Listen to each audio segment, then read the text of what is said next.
Good morning, everyone. Welcome back to PNP Top News. Republican urge Musk to involve Congress in DOGE budget cuts.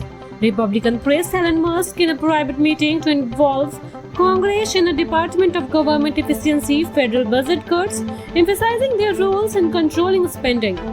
While Musk has been a key figure in a Trump's administration government overhaul, GOP lawmakers seek more input amid public backlash over widespread federal job cuts.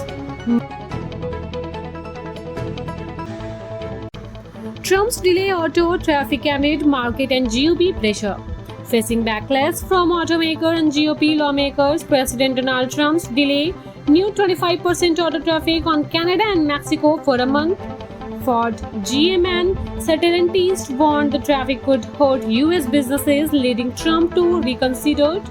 While insisting traffic are a key to his trade strategy, Trump closely watched the stock market reaction.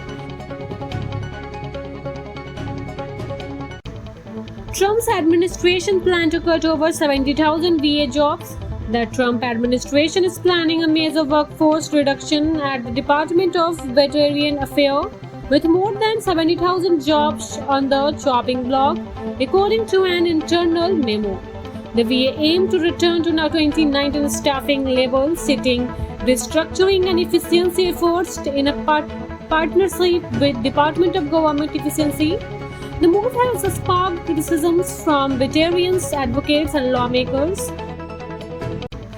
Trump administration planned to sell federal buildings amid workforce cut. The Trump administration is moving forward with plans to sell hundreds of non-core federal properties, according to the General Services Administration.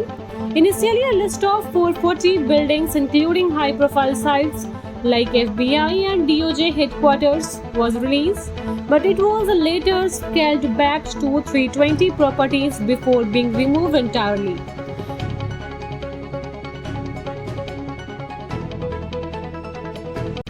USDA employees fired by Trump's administration temporarily reinstated. The Merit System Protection Board has ordered a temporary reinstatement of nearly 6,000 prohibitionary workers at the Department of Agriculture, challenging the Trump's administration mass layoff. The board ruled that the firing, which began on February 13, may have violated federal personnel law. The discussion followed a review by Social Counsel Hampton Dellingo, who argued that the termination did not follow legal requirement.